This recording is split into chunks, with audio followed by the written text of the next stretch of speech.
Hey, what's up you guys? Welcome back to my channel. I am so excited to talk about today's topic because it is another true crime story, something that I am very passionate about. But this one in particular is just very, very interesting. It's really fascinating. I mean, it's heartbreaking that it happened, but it's just interesting. It makes you want to examine the psychology behind everything.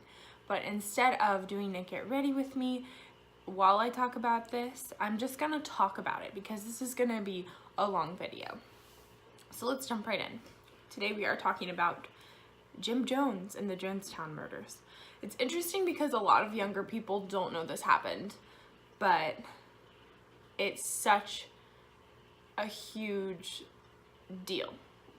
Like, I don't know how to explain it. It's such a huge story that I think everyone needs to know this, and you know, maybe they'll learn something from it. I'm not sure. So James Warren Jones is who we'll be talking about mostly today. He was born on May 13th, 1931 in Creede, Indiana. His parents were James Thurman Jones and Lynette Putnam. So economic difficulties during the Great Depression forced his family to move to Lynn, Indiana. It's a very small town. He grew up in a shack without plumbing, very, very tiny, no room to himself. And so when he was growing up, people would often describe him as not quite right. Something was just off about him, you know? He, as a child, he constantly thought people were mad at him all the time. If you approached him, like walked right up to him, he would cringe. He was very scared and very paranoid as a child. And another weird fact about him is that he was obsessed with death and killing things and giving things a proper burial. For the most part, Jim had a pretty hard time growing up. His father was an alcoholic with no job, so his mom had to support them. At one point, he claimed his dad was a member of the KKK. Since his mom was working all the time and his dad was off drinking, Jim could kind of do whatever he wanted. He could roam the streets, and that's actually how a lot of people knew him, was because there was just this young wandering boy. So at a very, very young age, he became really concerned with and very passionate about racial equality. He wanted to be an advocate for the discrimination of the Black community. Eventually, he joined a Pentecostal church and he loved it. Like, he really, really loved it. He said it felt like home. Everyone was very welcoming. He felt like this was home for him. He had never had that sense of community, that sense of home. So he was very fascinated with the idea of preachers and pastors. So he looked up to them kind of like they were father figures, kind of almost godlike. So eventually his parents got divorced and he moved with his mom to Richmond, Indiana. December 1948, he actually graduated from Richmond High School with honors. He was a very bright student. He was very smart, could pick up on things pretty easily. The following year, in 1949, he married Marceline Baldwin. She was a nurse, and eventually they decided to relocate to Bloomington, Indiana. So in Bloomington, he briefly attended the University of Bloomington. But then in 1951, he moved to Indianapolis, where he attended Butler University. In 1961, which is 10 whole years later, he earned a degree in secondary education. So he finally got through that degree and finally graduated. So he and his wife actually ended up having a ton of kids. Like, some were theirs, some they adopted. So they adopted an African-American son and named him Jim Jr. And they had 2 Asian American babies, 1 girl and 1 boy. And then they had another one of their own. So during this time period, that was really bizarre. To have adopted all of these different races of babies. They were really known for being different and breaking stereotypes.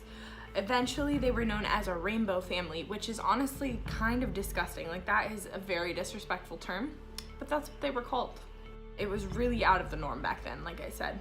So, in 1951, after graduating college, Jim decided he wanted to be a pastor. So, a Methodist superintendent actually helped him get started. In 1952, he became a pastor at the Somerset Southside Methodist Church. But he later claimed he left the church because the leaders weren't allowing people of color in. And that was a deal breaker for him. In 1956, he organized a religious convention from June 11th to June 15th. To draw in crowds, he needed a good religious headliner. So he actually chose Reverend William Branham, who was supposedly a faith healer. People really looked up to him. Jim really looked up to Reverend Branham. He was seen as magical. He was seen as like Jesus was working through him, and it was tangible. You could feel it. And Jim really admired how people treated him with like such respect and honor and all that. So as you can see, Jim is developing that complex. So following the convention, he actually decided he wanted to form his own church. They had a ton of different names, but I think they eventually decided on the People's Temple Christian Church Full Gospel. So Jim was not into the religious side of things. People believed he was an atheist, and actually his wife was quoted as saying he was an atheist. Maybe he just used religion for like control. Maybe he used it as like a tool or something. But he was very interested in bringing people together. He was launching an interracial mission, which is actually a really good thing. Like, his intentions were pretty good. And a lot of people were inspired by him. So it didn't take long for him to build up a following. People loved that he was encouraging races to come together, and there were a lot of people that stood behind that movement. Jim stated at the beginning that hatred would not be tolerated and anyone was welcome. In 1960, the Indianapolis mayor, Charles Boswell, appointed Jim to be the director of Human Rights Commission. Except he told Jim that with a position like this, he should probably keep a low profile. Jim actually ignored this. He continued to find new outlets to grow his following, like TV, the media, the radio, anything he could find he would use. And anything possible to grow his following. So Jim actually did great work. He integrated a lot of restaurants and churches, and he set up sting operations to catch restaurants that were refusing services to African Americans. In 1961, he was overworked, so he ended up collapsing, and he was accidentally placed in the black ward of the hospital. So when they tried to move him, he refused. So after recovering, he actually helped empty out bedpans of those who were not being treated properly. So he communicated with the American Nazis and tried to get the media to show the letters that he got back. He wanted people to know how nasty and terrible they actually were. His intentions were really good, like I said, but things started to get weird, really weird, as time went on. So he hated Indiana. He hated it with a passion. He said it didn't align with his progressive values. So he ended up moving to California, and I think to a town called Ukiah. So at first, he and his family loved it. But in the 1970s, he really got into preaching against Christianity. He said that the Bible was a tool used to oppress people and racially discriminate against people. So within 5 years of moving to California, his church ended up opening 3 locations because so many people joined. At the beginning of all of this, he only had about 81 followers. 5 years later, he had thousands and thousands of followers. So he continued to actually grow his following by doing cross-city bus tours. He would repair old vans, and as many followers as could, they would go with him on these tours. So most of his followers were black, which is pretty interesting if you think about it, because their leader was this really white guy who was from the country. So this is when things started to really get strange. A lot of older people started joining the church, and Jim started convincing them to sell their homes and donate the rest of their money to the church. And actually ended up making houses so that the older people could live in them all together like a group home and be taken care of. And as you can imagine, it took a lot of people to make this work. So at this point, he had a ton of followers. This is crazy, but the people that ended up volunteering at these houses and for the church ended up having to quit their day jobs because they were spending 20 plus hours each day at the church, volunteering for the church. But it wasn't technically volunteering because they were getting paid, but then they had to give their paychecks back to the church to make it better. And Jim gave each person a weekly allowance of only $5. He was taking everything from you and then giving you $5 in return. But weirdly enough, this made people like him even more. He was charming and charismatic, and people started viewing him like a god. Some people thought he was a healer and as powerful as Jesus. Something really weird that he told his followers was that everyone except for him was gay. Like, the girls were lesbians, all the men were gay. Just weird. He told them that sex was a waste of time. It was very selfish and they shouldn't do it because that was time they could spend devoting to the church. So one day came along and he decided that he wanted to test the loyalty of his members. So he started passing out punch. After they started drinking it, he told them all it was poisoned. So people started freaking out. But he told them he was testing their loyalty, and this was a drill for if the CIA were to attack them. In his mind, he would rather have everyone die than be captured by the CIA. People were still freaking out. Others were just taking it, being calm. They calmed themselves because they were loyal to him. Eventually, he told them all to calm down. There was no poison. He was just testing them. Creepy. In 1974, he ended up moving to San Francisco. By this time, JFK and Martin Luther King Jr. had already been assassinated. So the country was very, very distressed and fragile and almost hopeless at this point in time. It was a very dark time for people. Jim's followers were convinced that they were restarting the planet and building a better world, so they weren't worried at all. Jim believed in the conspiracy theories that the government had killed them because they were trying to change things. So he got very, very paranoid. Since he was trying to create social change and bring the races together, he was very scared that the government would come after him. As time went on, he started to get more involved in politics.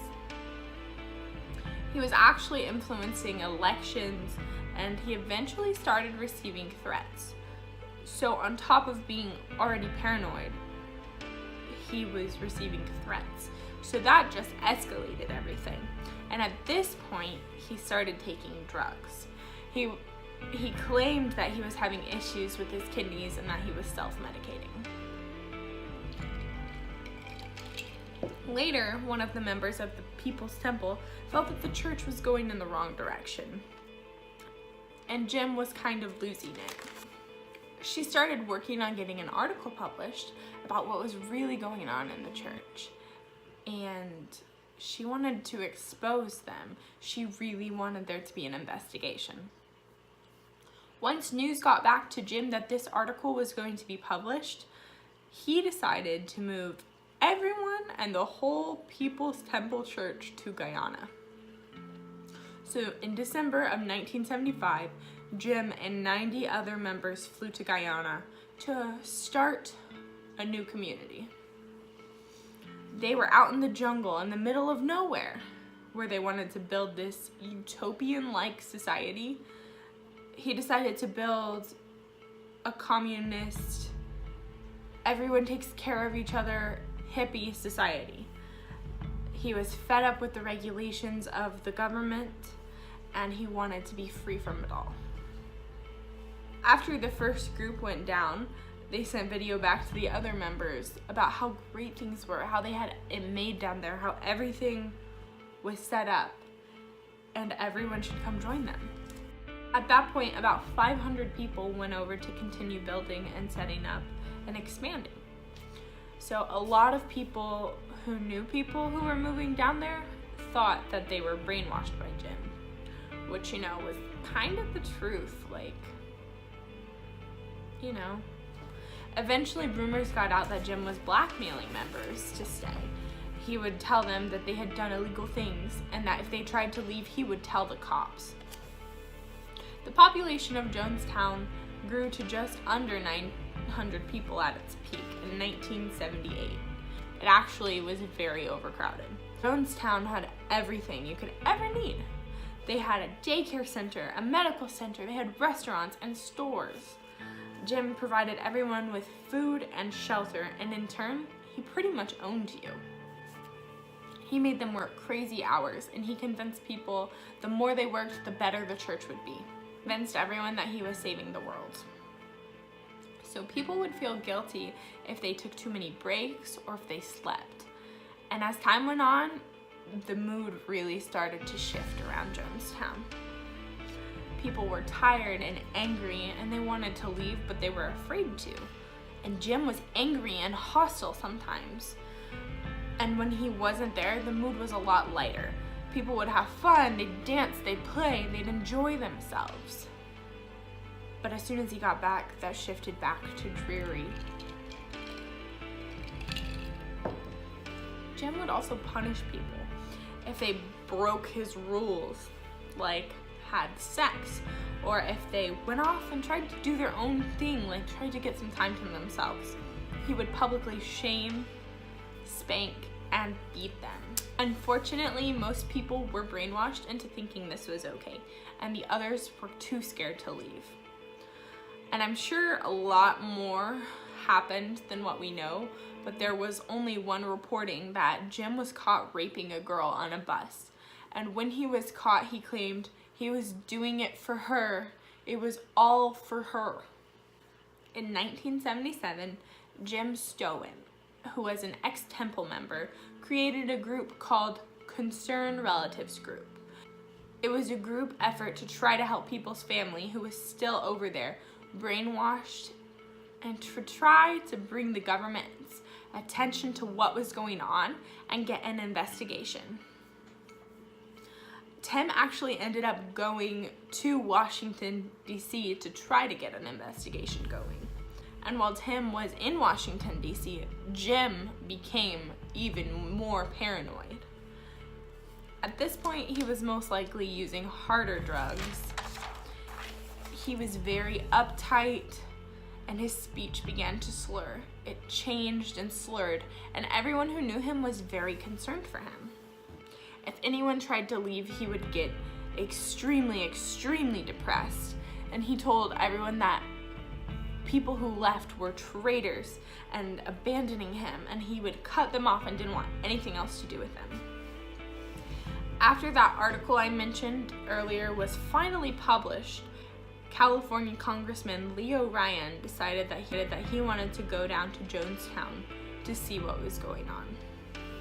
Word got to Jim that he was coming. Jim started freaking out.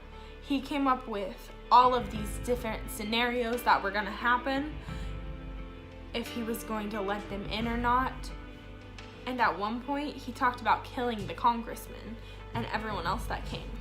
But Congressman Ryan, relatives of the Temple members, an NBC camera crew, and reporters for various newspapers all flew to Georgetown on November 15th, and 2 days later, they traveled by another airplane to Jonestown.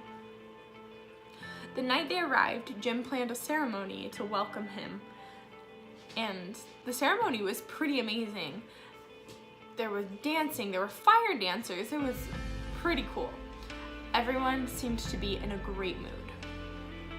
So Jim had actually told everyone that they had to act really, really happy so the congressman wouldn't know anyone was sad or upset or wanted to leave. However, as the party went on, members that were very desperate to get out started slipping notes to the cameramen and to the congressmen saying they needed help. That's when the congressmen realized what was going on and how effed up the situation was. The next day, people continued to tell reporters that they wanted to leave. While some followers praised Jonestown, others wanted out. What is your wish today? To go back home. And where's home? U.S. He insisted that he wasn't holding anyone against their will and that they could leave at any time they wanted. He told the congressmen that people who were saying otherwise just wanted attention. Play games, friend. They lie. What can I do about lies? Are you people going to leave us? I just beg you, please leave us. Later that afternoon, a member of the People's Temple actually tried to attack the congressman with a knife. So his security made him leave. But as he left, he had bloodstains all over his shirt from the attack. Since everything was being broadcast, people back in the States saw the congressman with blood on his shirt and started freaking out. He was supposed to make sure that everything was safe, but now he was leaving covered in blood. So when it was time for Ryan and his crew to leave, they were actually escorted by a few members of the church. When they got to the landing strip at the airport, some of the members pulled out guns and started open firing on the congressman and his crew. Congressman Leo Ryan, NBC reporter Don Harris, NBC cameraman Bob Brown, San Francisco Examiner photographer Greg Robinson, and a temple member ended up dying from the gunshot wounds. Describe the scene. I hit the deck, I lie face down, I have my arm over my head basically, as though you go to sleep with a baby, you know. One arm, my right arm was on my head like this, my left hand was this, and my face is pushed against, kissing the floor as close as possible. I don't want to move because I know they keep shooting. And next thing I heard, they walking towards us, one of the men. And somehow, one shot hit Bob Brown in the leg, I believe. I don't know what part of the body. He screamed, ouch!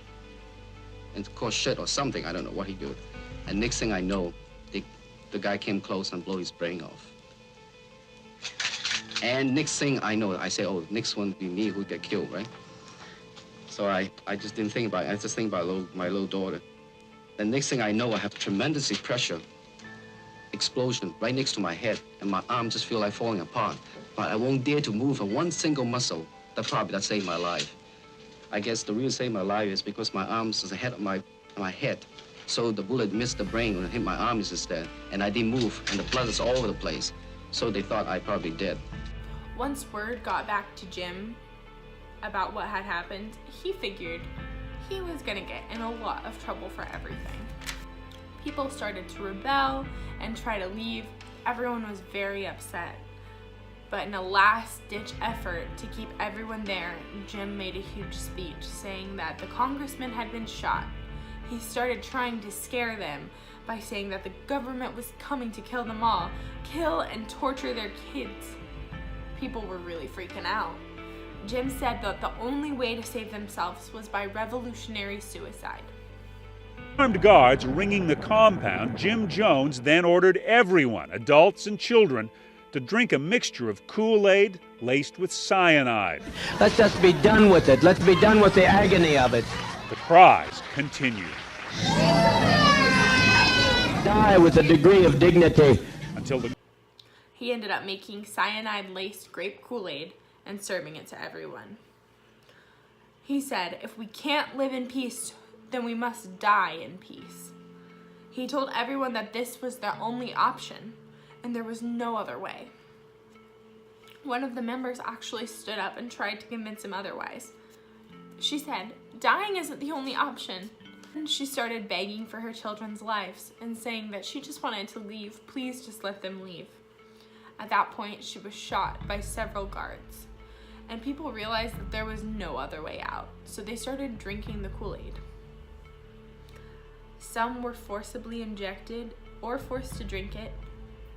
They were beaten and killed other ways if they refused. The people who drank it were dropping left and right, and they were convincing their children that it was the best, most peaceful way to go. A total of 909 temple members died. And at the end, Jim shot himself.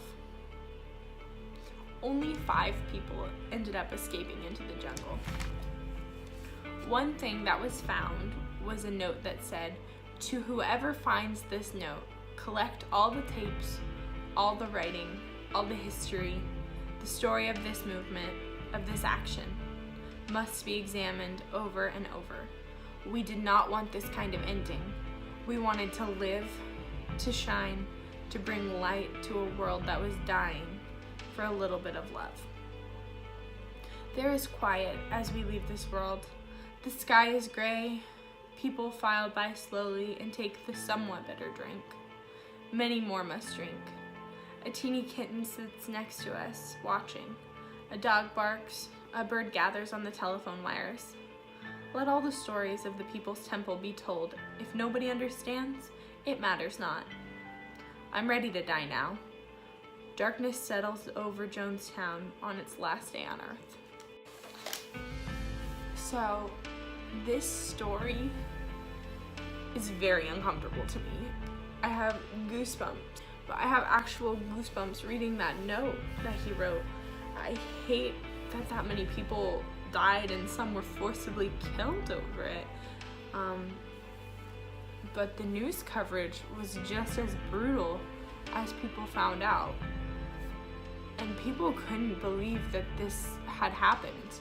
Like, 909 people died in one gathering. So this story, I think, shows us how dangerous people creating their own religion could be, and cults, how dangerous they can be. Imagine if Jonestown had gotten as big, or the People's Temple had gotten as big as Scientology is today. Overall, this is a very tough story, but I do want to know what you think. How does someone start out with such good intentions and then end so tragically? Anyway, that's all for today. I'll see you next time.